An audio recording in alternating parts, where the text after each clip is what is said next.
चलो तो पिछले लेक्चर से कोई डाउट है क्या तुम लोगों को, तो क्विकली डिस्कस कर लो। अगर कुछ है कोई स्पेसिफिक टॉपिक में, अगर तुम लोगों को ऐसा लगता है कि भैया हमको डाउट है, क्लियर नहीं है, तो बोल सकते हो, ताकि हम अभी समराइज करेंगे तो उस पर थोड़ा ज्यादा फोकस करते हैं, अगर लगता है तो।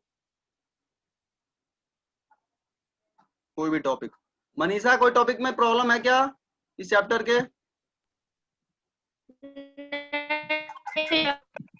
चलो ठीक है। तो वर्क डन कौन सा है, ये पॉइंट जो लिखे थे वो बोल रहे हो क्या? नहीं भैया, इंटरनल फोर्स। अच्छा इंटरनल, ओके ओके, तो लास्ट ही टॉपिक में डायरेक्ट वहीं पे आते हैं। कल ही किए थे हम लोग वो टॉपिक। देखो इंटरनल फोर्स में कुछ देखो, डिफरेंट ट्रीट मत करो। एक्चुअली ये एक फोर्स ही है, किसी ऑब्जेक्ट पे लग ही रहा है, तो तुम जानते हो जब कोई फोर्स किसी ऑब्जेक्ट पे लगता है तो integral F dot D R करके हम लोग उसका क्या निकाल लेते हैं, वर्क डन निकाल लेते हैं। और जब कांस्टेंट फोर्स होता है तो एफ डॉट आर कर देते हैं। तो तुम इसको एक अलग से माइंड में मतलब इंटरनल फोर्स है तो कुछ अलग, भाई फोर्स ही है, वो भी किसी पे लग ही रहा है, ऐसा नहीं है कि वो कुछ अलग। तो पहले तो ये समझ लो, ठीक है। अलग से पढ़ाने पे यही हो जाता है, लोगों को लगता है कि कुछ अलग चीज हम पढ़ रहे हैं। तुम्हारे पास मान लो कल हम लोग लिए भी थे एग्जाम्पल, ब्लॉक है, कोई दूसरा ब्लॉक है। इस पे एग्जांपल देके समझ। एग्जाम्पल देके बोल रहे हो क्या? जी भैया। चलो देखो, एग्जाम्पल का बात करो तो अच्छा अच्छा ठीक है मतलब क्वेश्चन जैसा तुम बोल रहे हो, ठीक है, हम कोशिश करते हैं क्वेश्चन फ्रेम करने का। तो देखो ऐसा कुछ कर सकते हो, हालांकि वो डिफरेंट कुछ होगा नहीं, वही क्वेश्चन होगा, बट देख लो एक बार बोल रहे हो तो। मान लो तुम्हें हम बोले हैं ये ग्राउंड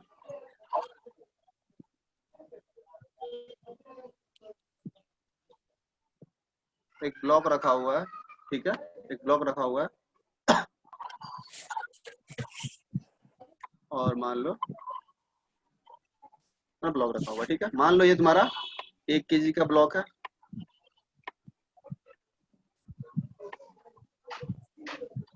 और ये तुम्हारा मान लो 2 kg का है, जो भी मानना हो मान सकते हो, 2 kg, 2 kg का ब्लॉक, ठीक है। अब क्या क्या देखना गौर से, अब तुम ऐसा करो,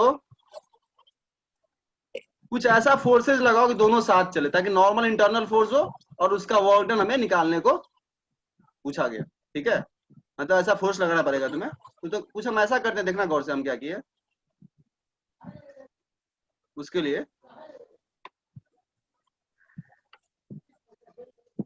इस पे लगा दिए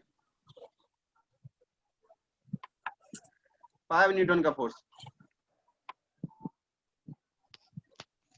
इस पे लगा दिए 5 न्यूटन का फोर्स, ठीक है। तुमसे पूछा गया क्वेश्चन लिख लो नीचे, यहाँ पे जो नॉर्मल लग रहा होगा, find the work done by the normal, find the work done by the normal reaction on on on 5 kg block, on 5 kg block in first 2 seconds, पहले 2 सेकंड के इंटरवल में नॉर्मल 5 के, कौन से ब्लॉक पे बोलते हैं, 2 kg वाले ब्लॉक पे बोले थे ना, जी 2 kg वाले ब्लॉक पे कितना वर्क करेगा, सॉल्व करो।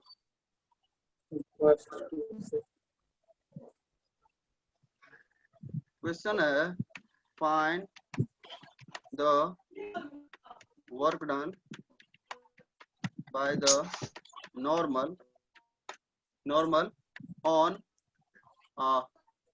2 kg। हालांकि देखो गौर से, तो 2 kg देखो, यहाँ ध्यान देना, 2 kg पे नॉर्मल ये यहाँ से भी लगेगा, यहाँ से भी लगेगा, तो हमें क्वेश्चन की लैंग्वेज क्लियर करना होगा, ये वाले नॉर्मल का ही पूछ रहे हैं, ठीक है। ये भी ध्यान रख लो, अभी क्वेश्चन की लैंग्वेज इसे क्लियर नहीं हो रहा, मतलब हम पूछ रहे हैं ये वाला नॉर्मल, यहाँ पे जो नॉर्मल होगा ना, वो नॉर्मल 2 kg वाले ब्लॉक पे पहले 2 सेकंड में कितना काम करेगा।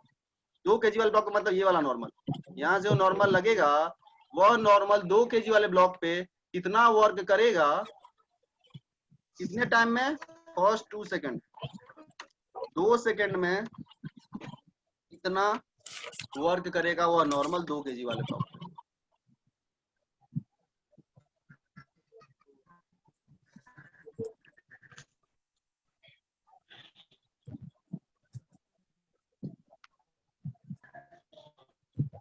नॉर्मल का वैल्यू निकालो पहले, जी नॉर्मल का वर्क निकालना है तो नॉर्मल एक कांस्टेंट वैल्यू आएगा, और कांस्टेंट फोर्स है तो वर्क निकालना तो और आसान है। फोर्स निकाल लो, डिस्प्लेसमेंट निकाल लो, खत्म, सिंपल डॉट प्रोडक्ट कर दो।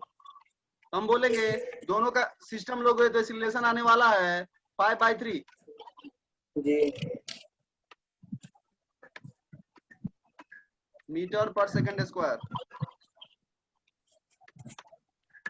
अब बोलेंगे तुम्हें ये नॉर्मल निकालना है, 2 kg वाले ब्लॉक पे अगर देखो तो सिर्फ नॉर्मली हॉरिजॉन्टल में उसे चला रहा है, जी तो normal is g equal to भैया 2 kg ब्लॉक इंटू एक्सीलरेशन। आ गया नॉर्मल का वैल्यू 2 × 5/3 2 इक्वल टू 10/3 न्यूटन का नॉर्मल लग रहा होगा उस पे। तुम्हें निकालना है work done on 2 kg is equal to force dot displacement, force लगा 10/3 का। अब डिस्प्लेसमेंट कहाँ से लाओगे, तो बोलोगे भैया space equal duty plus half eighty square लगा देते हैं, डिस्प्लेसमेंट निकाल लेंगे, इस रिलेशन से कितना आ रहा है 2 सेकंड में। तो 10/3 इंटू डिस्प्लेसमेंट, और डिस्प्लेसमेंट निकालने के अलग से यहाँ पे इक्वेशन लिखते हैं हम, S is equal to ut, initially rest पे था तो यूटी 0 हो जाएगा, g half into acceleration 5/3 into t square, 2 second में क्वेश्चन बोला है तो 4, कितना आ गया डिस्प्लेसमेंट 20/6 20/6 या 10/3 जो भी बोल लो, मल्टीप्लाई यहाँ करके कर दो, इसको रख दो 10/3, वर्क डन कितना आ गया 100/3 जूल, 100/9 जूल, जी खत्म। अब बोलोगे भैया डॉट प्रोडक्ट तो लिए नहीं, तो हम बोलेंगे भाई नॉर्मल भी इधर ही लग रहा है, चल भी इधर ही रहा है, थीटा कितना बन रहा है, 0 डिग्री तो cos 0 लगा ही दोगे तो फर्क पड़ने वाला नहीं नहीं है। नहीं है। सेम क्वेश्चन अगर हम रिपीट करें, find the work done by the normal on 1 kg block in first 2 second, तो उसका नॉर्मल किधर माइनस जाएगा, पीछे की तरफ, हाँ इधर हाँ बट ये भागेगा किधर के तरफ, इधर के तरफ इसके साथ, तो उसमें cos थीटा कितना होगा 180 180, बट फोर्स तो नॉर्मल सेम ही रहने वाला है बाय न्यूटन थर्ड लॉ, तो उस जी पे वर्क डन निकालोगे तो जस्ट इसका निगेटिव आएगा -100/9, टोटल वर्क डन 0 होना है, कल लिखवाए भी थे कि नॉर्मल का टोटल वर्क डन 0 होता है, तो 0 अगर इस पे 100/9 किया है तो पीछे वाले पे -100/9 करना होगा, कैलकुलेट करके देख लेना, सिंपल यही एक्सप्रेशन आएगा, सिर्फ cos 180 आ जाएगा एक्स्ट्रा, तो -100/9 आने वाला है, समझ रहे हो। जी चलो तो फुल हो गया, एग्जांपल भी तुम्हारा हो गया। तो पहले बोलते वही चीज है, चीज वही है, पहले बोलते भाई फोर्स ही है, डिस्प्लेसमेंट ही हो रहा है, किसी ऑब्जेक्ट पे ही लग रहा है, अंदर का फोर्स हो या बाहर का फोर्स हो, ठीक है। बुक में चूंकि अलग से दिया रहता है इसलिए हम बता देंगे, हम बताते भी नहीं इसको अलग से। चलो ठीक है, खत्म करते हैं इसको, और आज का डिस्कशन हम लोग का स्टार्ट कहाँ से होगा, अगला सेक्शन क्या था बोलो इसको clear- कंजर्वेटिव ना करना कंजर्वेशन और कंजर्वेशन। हाँ बिल्कुल सही, इसको क्लियर करते हैं, अगले सेक्शन पे जाते हैं। अपना अगला सेक्शन है, हाँ ये हम लोग कर लिए थे, वर्क डन इंटरनल फोर्स, वही है, नया चीज नहीं है, सेक्शन जस्ट अलग से लिखे हुए हैं। अपना ये चीज है conservative and non conservative force, ठीक है। हम लोग आते हैं इस पे अगले सेक्शन पे, आइडिया दे चुके हैं ऑलरेडी तुम लोगों को, जस्ट नाम यहाँ पे आने वाला है, सेक्शन अपना शायद होपफुली है 5 नंबर है, conservative and non conservative forces, conservative and non conservative forces.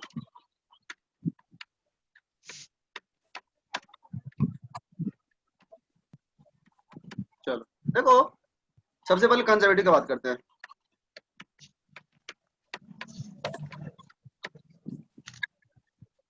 देखो कंजर्वेटिव फोर्स का मतलब क्या होता है, सिंपल, तुम लोग वैसा फोर्स का एग्जांपल भी देख चुके, वार्डन वगैरह भी निकाल चुके, बट जस्ट यहाँ पे नाम बता देना हमको, किसको कंजर्वेटिव बोलते हैं, किसको नॉन कंजर्वेटिव बोलते हैं, फिर अपना ये टॉपिक भी खत्म हो जाएगा।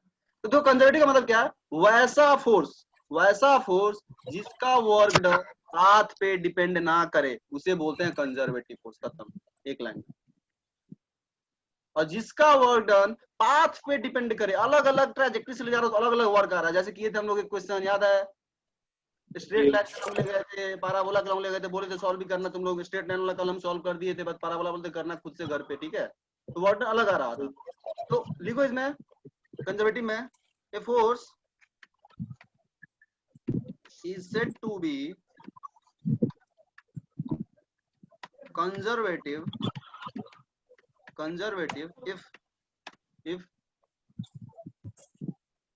if the work done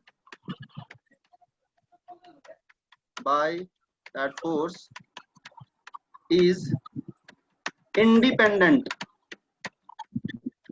of the trajectory या path, जो भी बोल लो, पाथ मोस्टली वर्ड यूज करते हैं, ट्रेजेक्टरी भी तुम लिख सकते हो।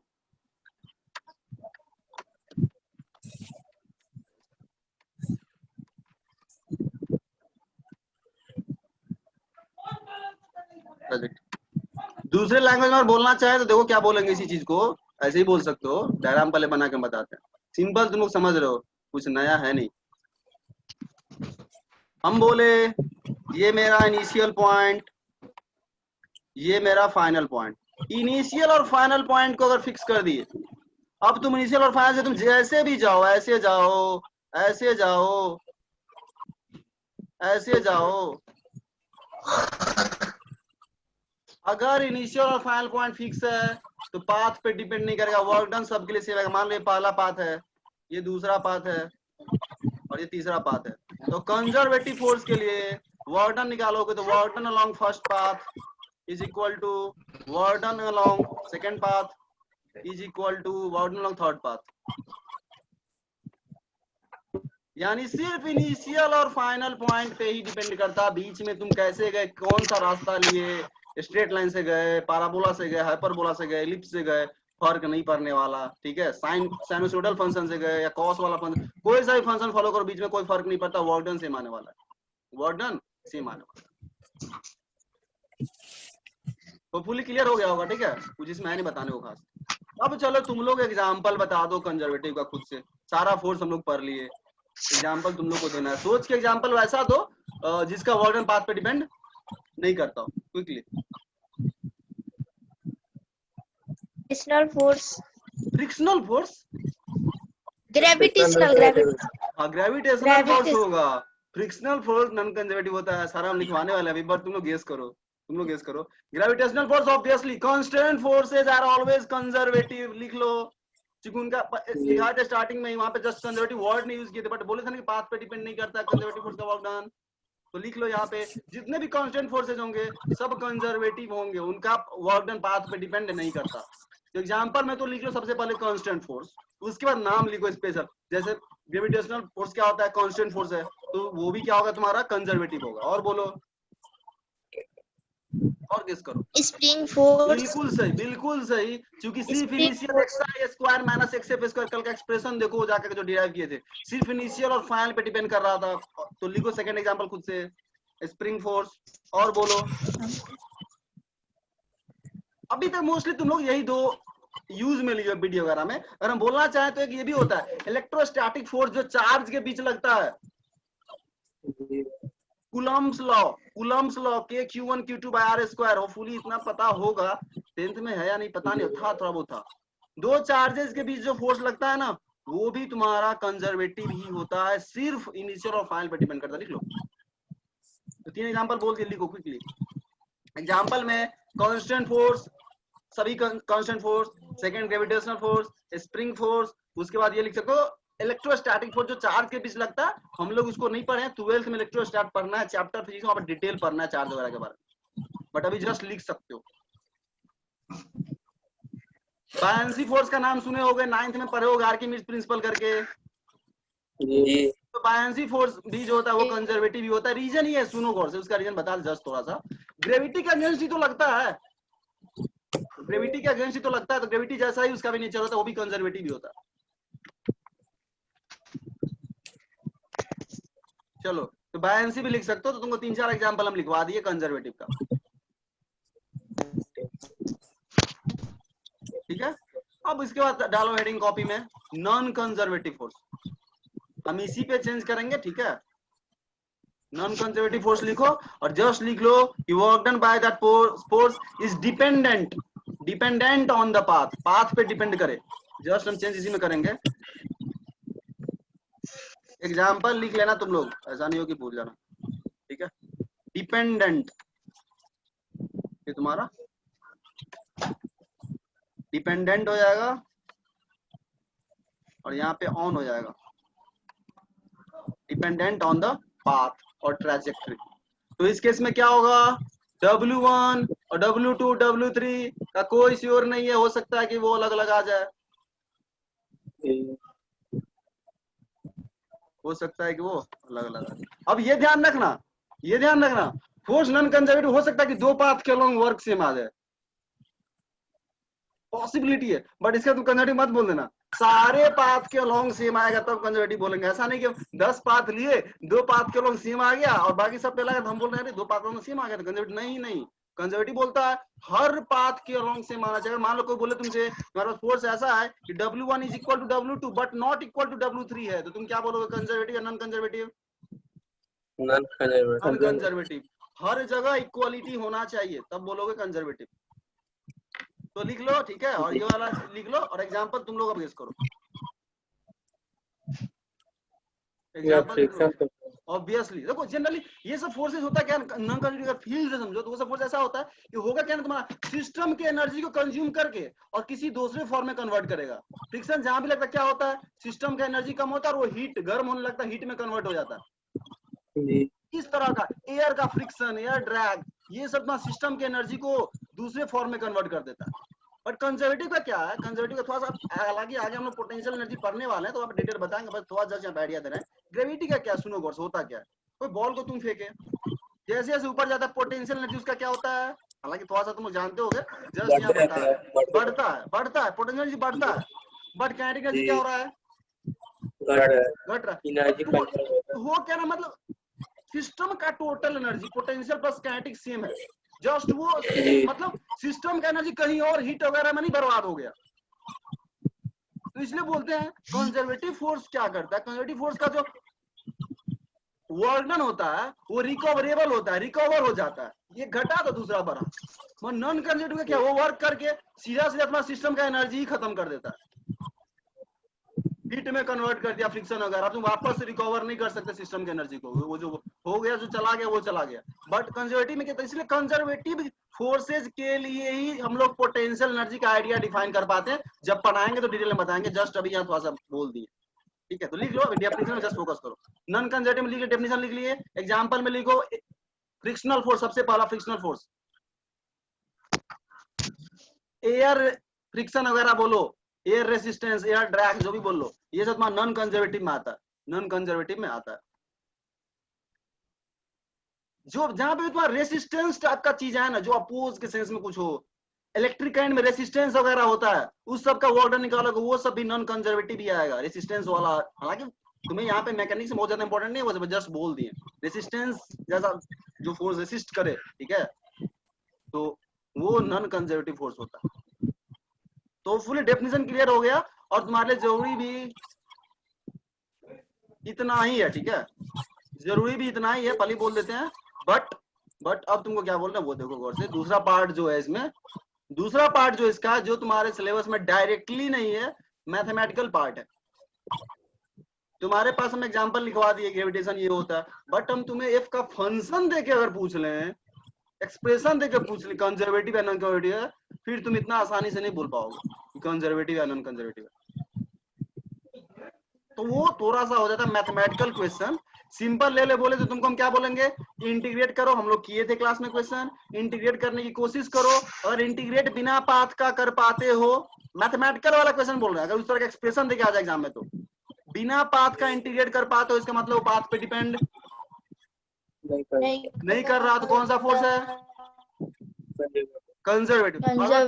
अगर तुमको पाथ का जरूरत पड़ रहा है कि नहीं भाई हम इंटीग्रेट नहीं कर पा रहे, एग्जांपल किए थे हम लोग, तुम लोग बोलते भैया नहीं इंटीग्रेशन हो पा रहा है, एक्स वाई मिक्स होके आ गया, अलग से बताइए एक्स और वाई का रिलेशन, यानी पाथ का इक्वेशन बताइए, तो वैसा अगर होता है तो तुम बोलोगे नॉन कंजर्वेटिव। बट उसमें क्या होगा, कभी कभी इंटीग्रेट हो रहा होगा बिना पाथ का, बट तुमको लगेगा एग्जाम में कि इंटीग्रेट नहीं हो पा रहा है, तो वो तुम्हारा फॉल्ट है, वो तुम्हारा फॉल्ट है, और वो भद्दा सा एक्सप्रेशन दे दिया, अब तुमको लगा इंटीग्रेट हो नहीं रहा, एक्स वाई मिक्स इंटीग्रेट हो नहीं रहा, बट बाय द वे किसी तरीके से वो इंटीग्रेट हो रहा होगा बिना पाथ का ही, तुम ला के आ जाओ नॉन कंजर्वेटिव, तो वहां पे चांसेस है कि गलत हो जाए।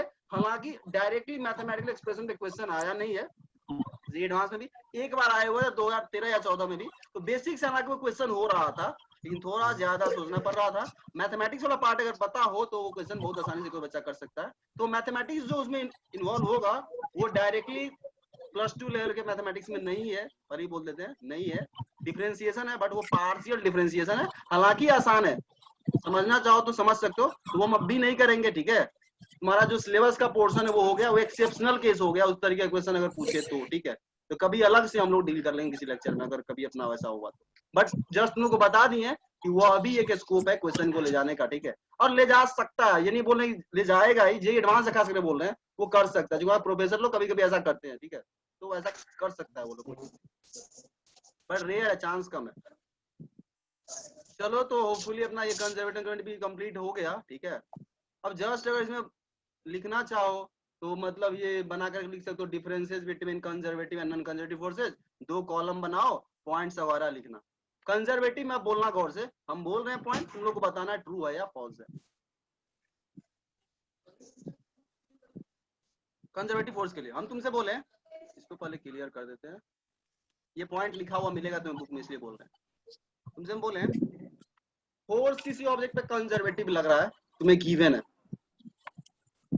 और किसी ऑब्जेक्ट को जहां से शुरू किए थे वहीं पे लाके रख दिए, मतलब इनिशियल फाइनल पॉइंट सेम है, मतलब वो एक राउंड ट्रिप कर रहा है, इसको बोलते हैं राउंड ट्रिप, कंप्लीट एक राउंड किया, जहां से स्टार्ट किया तो वहीं पे वापस आ गया, तो वह कंजर्वेटिव फोर्स कितना वर्क करेगा? 0.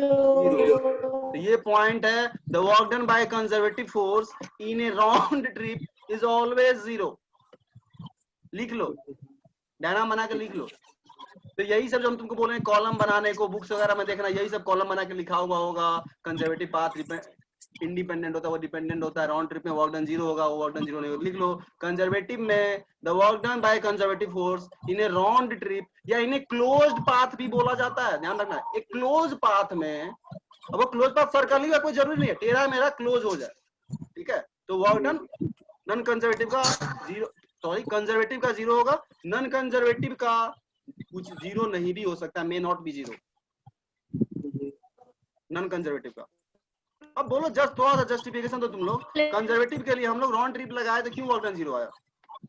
तो डिस्प्लेसमेंट 0 हो जाएगा, बिल्कुल इनिशियल सही, हमारा एक ही है, बिल्कुल सही, बिल्कुल सही, बिल्कुल सही, बिल्कुल सही। तुम बोलोगे भैया integral integral F dot D R, integral F dot D R work done होता है, वो हमेशा ट्रू होता है। हम तुमसे बोलेंगे तुम ये क्यों कर रहे हो, जिस रास्ते से गया उस रास्ते का डी आर छोटा छोटा लो, फिर इंटीग्रेट करो। भाई रास्ता तो ये लिया है ना, तो इस रास्ते का डी आर छोटा छोटा लो, सब में एफ डॉट डी आर लेके इंटीग्रेट करो। तुम बोलोगे भैया चूंकि ये कंजर्वेटिव फोर्स है, क्योंकि ये कंजर्वेटिव फोर्स है तो हमें पाथ से फर्क पड़ता नहीं, कोई सही पाथ ले सकते हैं। तुम लोग भैया हम इनिशियल और फाइनल को डायरेक्ट जोड़ दिए, उस पाथ पे कर लेते हैं इंटीग्रेट, क्योंकि पाथ पे तो डिपेंड करता नहीं है, समझ रहे हो। तो कंजर्वेटिव में तो वर्क डन निकालना है, तो कोई जरूरी नहीं जिस पाथ से गया उसी पाथ पे इंटीग्रेशन करना है, हम कोई दूसरा पाथ भी तो ले सकते हैं खुद का उन दोनों पॉइंट के बीच, क्योंकि वर्क डन तो सेम आने वाला है सारे पाथ के अकॉर्डिंग, समझ रहे हो बात को। हम बोलेंगे इनिशियल फाइनल चूंकि सेम है, तो बोलोगे भैया हमें एक ऐसा पाथ ले जो इनिशियल फाइनल को डायरेक्ट जोड़ रहा है, बट इनिशियल फाइनल तो सेम ही जगह है, उस पाथ पे करेंगे इंटीग्रेट तो 0 आएगा वैल्यू, और हमें पता है कि चूंकि ये कंजर्वेटिव है तो अब लंबा सा पाथ भी लेंगे तो उस पे भी कितना आएगा वैल्यू? 0. तो ये भी ध्यान रखना, अगर कभी ऐसा एग्जाम में होता है कोई पाथ लेकर के कंजर्वेटिव फोर्स का वर्क डन बोल निकालने को, तुम उस पाथ पे इंटीग्रेशन नहीं कर पाते, तुम ये सोचो कि कोई दूसरा पाथ इजी वाला ले लेते हैं जिस पे इंटीग्रेशन मेरा हो पाए, स्ट्रेट लाइन वगैरह ले लो, जस्ट बोल रहे हैं, ऐसा कुछ कर सकता है एग्जाम में। अब तुमको अजीबोगरीब पाथ दे, जब तुम उस पे एफ डॉट डी आर निकालने की कोशिश करने लगे, क्यों करोगे? कंजर्वेटिव जब दिया तुम कोई सिंपल सा पाथ खुद से जोड़ लो इनिशियल फाइनल को, और उस पाथ के अलॉन्ग इंटीग्रेट करके खत्म, आंसर निकाल लो। लंबा सा पाथ पहले बोलते हैं, तुम इस पाथ के अलॉन्ग भी करोगे मेहनत इंटीग्रेशन तो 0 आएगा, ऐसा नहीं है, बट इंटीग्रेशन एडवांस लगेगा, हो सकता है 12th लेवल के मैथमेटिक्स से हो ही नहीं रहा हो वो इंटीग्रेशन, समझ रहे हो बात को। हो सकता है कि इंटीग्रेट हो ही नहीं रहा हो, लाइन इंटीग्रल लगाना पड़ जाएगा जो +2 के बाद का मैथ्स है वो, तो तुम्हें दूसरा पाथ लेना है, जनरली स्ट्रेट लाइन वगैरह ले लो, ठीक है, इसको इजीली इंटीग्रेट तुम कर पाओ। जस्ट थोड़ा सा अलग तुम उस डोमेन में बात कर दिया, ठीक है, बहुत ज्यादा वो आने का चांस है नहीं, बट बोल दिया ऐसा कुछ भी हो सकता है। चलो ठीक है, तो कंजर्वेटिव नॉन कंजर्वेटिव खत्म, वो बना लो डिफरेंसेस का, खुद से कंप्लीट करना उस कॉलम को, differences between conservative non conservative, हालांकि पॉइंट्स हम लोग लिख दिए। चलो तो मीटिंग एंड होने वाला है 3 मिनट में, ठीक है। कुछ इसमें डॉट हो तो पूछ लो, कंजर्वेटिव नॉन कंजर्वेटिव में किसी तरह का कोई डॉट हो तो।